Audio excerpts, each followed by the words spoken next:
Mont de piété. Voilà un mot qui a dû bien étonner des gens.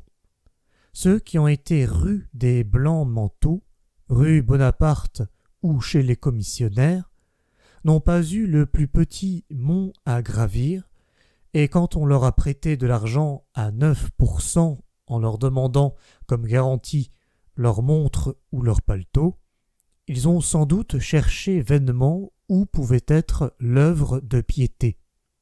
Le mont de piété est originaire d'Italie. Il fut créé sous le nom Monte di Pieta par un frère mineur de Padoue qui voulut, en fondant une association charitable, arracher des mains des usuriers et des prêteurs sur gage les malheureux qui étaient forcés de recourir à l'emprunt. Bernardino de Feltri, c'est le nom du bon frère, provoqua par ses prédications des aumônes et des souscriptions volontaires et forma ainsi un fonds sur lequel on prêtait aux nécessiteux en ne leur demandant qu'un très faible intérêt pour couvrir les frais.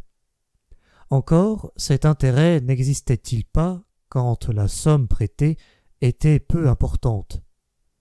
Assurément, c'était bien là une œuvre de piété, et les bonnes intentions du religieux fondateur expliquent surabondamment les mots di pietà.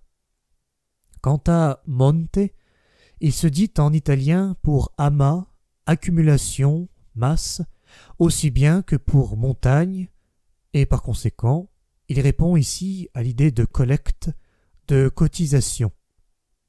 Monte di pietà signifiait donc, très justement alors, cotisation pour une œuvre de piété.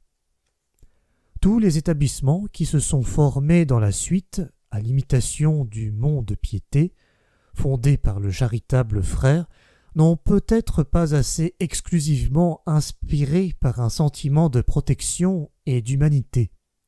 C'est ce qui a fait perdre la trace de leur nom.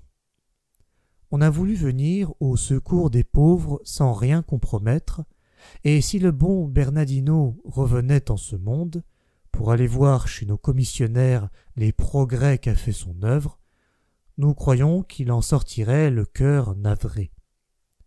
Les monts de piété ont été établis à Paris sous le règne de Louis XVI par lettre patente du 9 décembre 1777.